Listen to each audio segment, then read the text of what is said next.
Assalamualaikum warahmatullahi wabarakatuh. Perkenalkan, nama saya Resna, NIM B2406281 dari kelas 1C, Program Studi Sarjana Kebidanan, Universitas Megabuana Palopo. Hari ini saya akan menjelaskan dampak ketidaksetaraan dan ketidakadilan gender pada kesehatan perempuan dan praktik kebidanan. Kita masuk pada pembahasan, yaitu gender diartikan sebagai peran dan tanggung jawab perempuan dan laki-laki yang ditentukan secara sosial. Gender berhubungan dengan bagaimana persepsi dan pemikiran serta tindakan yang diharapkan sebagai perempuan dan laki-laki yang dibentuk masyarakat, bukan karena perbedaan biologis. Peran gender dibentuk secara sosial. Institusi sosial melainkan peran penting dalam pembentukan peran gender dan hubungan.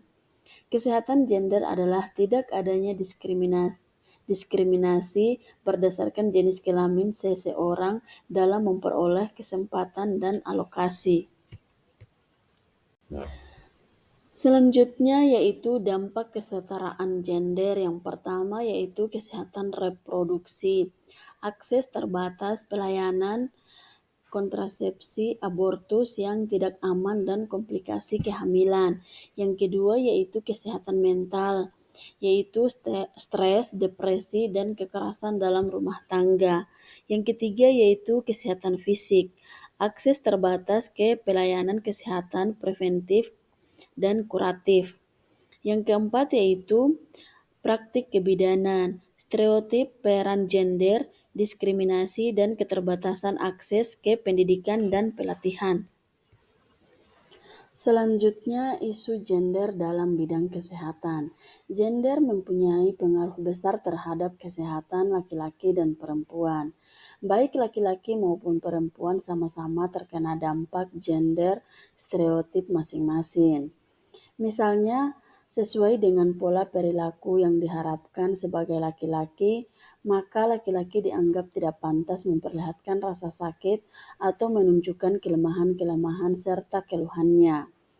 Perempuan yang diharapkan memiliki toleransi yang tinggi, berdampak terhadap cara mereka menunda-nunda pencarian pengobatan, terutama dalam situasi sosial ekonomi yang kurang dan harus memiliki prioritas, maka biasanya perempuan dianggap wajar untuk berkorban.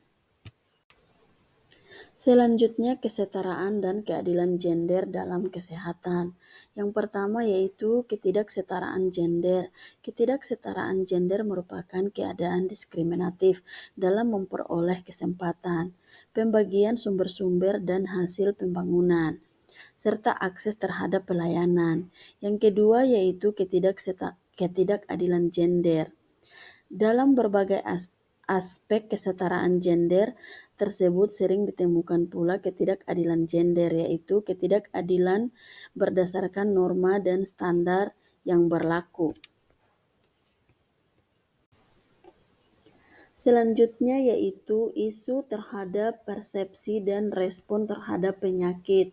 Yang pertama yaitu perbedaan peran laki-laki dan perempuan mempengaruhi persepsi perasaan tidak nyaman serta mempengaruhi keinginan wanita untuk menyatakan dirinya sakit. Yang kedua yaitu tidak masuknya target perempuan pada studi-studi klinis patologis, mengakibatkan terapi hasil studi tersebut tidak diaplikasikan pada perempuan dan mungkin berbahaya pada perempuan. Yang ketiga yaitu pelayanan keluarga berencana, lebih fokus pada perempuan dibandingkan laki-laki, mengakibatkan laki-laki mempunyai akses terbatas terhadap pelayanan KB dan mengakibatkan laki-laki mempunyai persepsi bahwa KB adalah urusan perempuan. Di samping itu, dalam relasi gender di sebuah keluarga, keputusan terhadap tentang penggunaan kontrasepsi lebih banyak ditemukan oleh suami.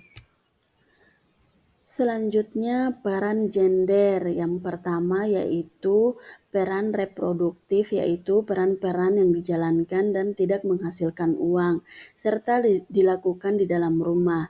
Yang kedua yaitu peran produktif, yaitu peran-peran yang yang jika dijalankan mendapatkan uang langsung atau upah-upah yang lain. Yang ketiga yaitu peran kemasyarakatan, terdiri dari aktivitas yang dilakukan di tingkat masyarakat. Selanjutnya, dampak pada kesehatan perempuan. Yang pertama yaitu kesehatan reproduksi, akses terbatas ke layanan kontrasepsi, abortus yang tidak aman, dan komplikasi kehamilan. Yang kedua, kesehatan mental yaitu stres, depresi, dan kekerasan dalam rumah tangga.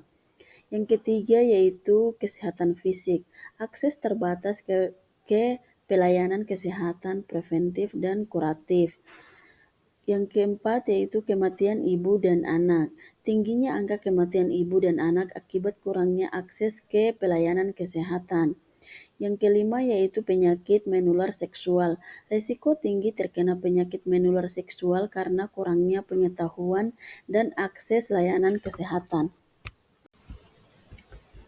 Selanjutnya, faktor penyebab. Yang pertama yaitu sosial. Patriarki, stereotip, peran gender. Yang kedua yaitu ekonomi, keterbatasan akses ke sumber daya, pendapatan rendah. Yang ketiga politik, keterbatasan representasi perempuan dalam pengambilan keputusan.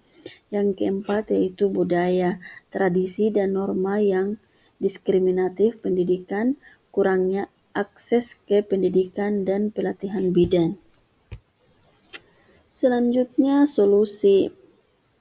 Yang pertama yaitu kebijakan meningkatkan kesetaraan gender dalam kesehatan perempuan. Yang kedua pendidikan, meningkatkan akses pendidikan dan pelatihan bidan. Yang ketiga advokasi, meningkatkan kesadaran masyarakat tentang kesetaraan gender. Yang keempat kerjasama, meningkatkan kerjasama antar pemerintah, organisasi, masyarakat sipil, dan lembaga kesehatan. Yang kelima pelayanan kesehatan, yaitu meningkatkan kualitas dan aksesibilitas pelayanan kesehatan perempuan. Terima kasih. Assalamualaikum warahmatullahi wabarakatuh.